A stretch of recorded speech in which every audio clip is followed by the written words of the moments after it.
Assalamualaikum warahmatullahi wabarakatuh. Perkenalkan, nama saya Ubaidillah Saputra. Saya merupakan mahasiswa Universitas Pembangunan Pancabudi Medan dengan prodi manajemen. Pada video kali ini saya akan menjelaskan tentang pengisian SPT PPH 21 untuk pemenuhan tugas mata kuliah perpajakan dengan dosen pengampu Ibu Maya Masya Sari. Berikut cara pengisian SPT PPH 21. Berikut langkah-langkah pengisiannya. Pertama, buka aplikasi di djponlinepajak.co.id. Terus masukkan nomor NPWP dan passwordnya. Masukkan juga kode keamanannya. Lalu login, pilih layanan e-filing dan pilih buat SPT. Langkah selanjutnya, ikuti panduan pengisian e-filing dengan menjawab beberapa pertanyaan sebelum masuk ke SPT 1770S. Setelah semua sudah dijawab, maka Anda dapat menggunakan formulir 1770S. Pilihlah form yang akan digunakan. Jika Anda sudah tahu cara mengisi form 1770S, maka Anda bisa pilih jawaban dengan bentuk formulir. Tapi bila Anda ingin dipandu dan dipermudah bentuk tampilan pengisiannya, pilihlah jawaban dengan panduan. Jika memilih dengan panduan, klik SPT 1770S dengan panduan. Setelah itu, melakukan pengisian e-filing 1770S. Dimulai dengan mengisi data formulir tahun pajak, contohnya 2018.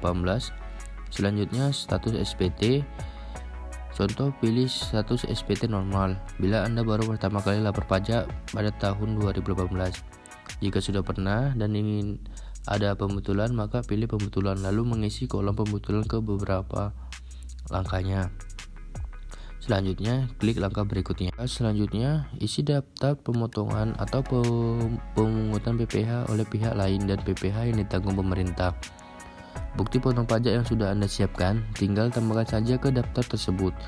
Isi nama dan NPWP pemotong atau pemungut pajak, nomor dan tanggal bukti pemotongan atau pemungutan, jenis pajak dan jumlah PPH yang dipotong atau dipungut. Setelah diisi semua, selanjutnya klik langkah berikutnya. Langkah selanjutnya, masuk ke bagian bukti potong baru. Bukti potong pajak yang tertera di lembaran 1721A1 bagi pegawai swasta atau PNS 1721A2 tinggal dimasukkan saja sesuai dengan kolomnya. Bila Anda mengisi penghasilan dari pekerjaan, pilih pasal 21 di kolom jenis pajak. Kemudian isi NPWP pemberi kerja atau perusahaan tempat Anda bekerja atau bendahara. Kalau NPWP itu benar, maka nama perusahaan atau bendahara akan muncul secara otomatis di kolom nama pemotong atau pemungut pajak. Selanjutnya, isi nomor bukti, tanggal bukti pemotongan atau pemungutan, dan jumlah PPH yang dipotong atau dipungut, lalu disimpan. Setelah disimpan, akan tertampil dalam ringkasan pemotong pajak seperti gambar ini. Setelah semua sudah diisi, klik langkah berikutnya. Selanjutnya, masukkan penghasilan neto dalam negeri sehubungan dengan pekerjaan. Setelah sudah diisi, klik langkah berikutnya. Langkah berikutnya, masukkan penghasilan dalam negeri lainnya bila ada.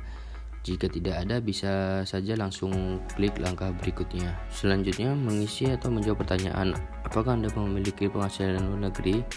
Jika iya, sebutkan penghasilannya, dan jika tidak, klik langkah berikutnya saja.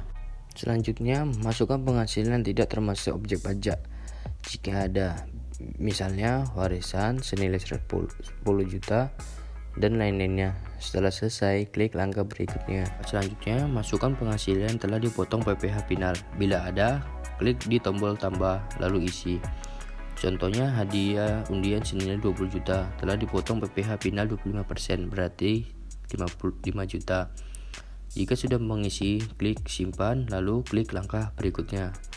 Selanjutnya, masukkan harta yang Anda miliki dengan menjawab dulu pertanyaan, apakah Anda memiliki harta? Jika ya, masukkan harta satu persatu dengan klik tombol tambah. Contoh, Anda punya sepeda motor, isi kode harta, nama harta, merek motor, tahun perolehan, harga, dan keterangan plat nomor BPKB. Jika sudah pernah mengisi daftar harta di e-filing, Anda dapat menampilkan lagi dengan klik harta pada SPT tahun lalu. Jika sudah diisi, klik langkah berikutnya. Selanjutnya, apakah Anda memiliki utang? Tambahkan utang yang Anda miliki, misalnya sisa kredit motor, risiko di utang, nama pemberi pinjaman, alamat, tahun peminjaman, dan jumlah utang. lalu klik simpan. Bila sudah pernah melaporkan daftar hutang di e-filing, Anda bisa menampilkan kembali dengan memilih utang pada SPT tahun lalu. Jika sudah semua terisi, klik langkah berikutnya. Tambahkan tanggungan yang Anda miliki. Kalau sudah pernah melaporkan daftar tanggungan di e-filing, Anda dapat menampilkan kembali dengan pilih tanggungan pada SPT tahun lalu.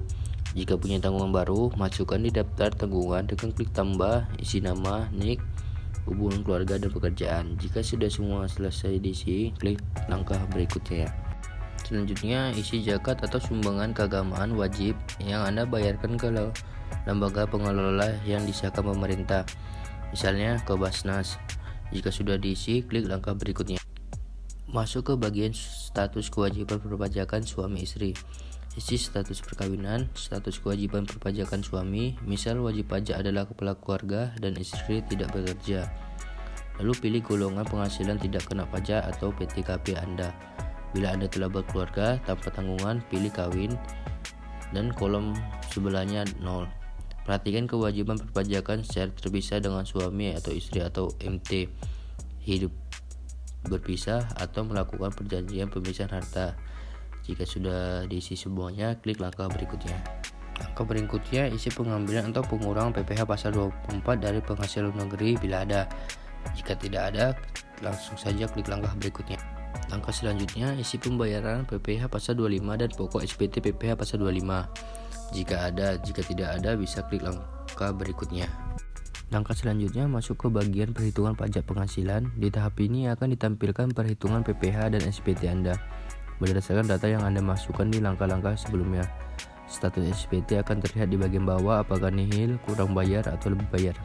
Periksa kembali data tersebut. Jika sudah sesuai, klik langkah berikutnya.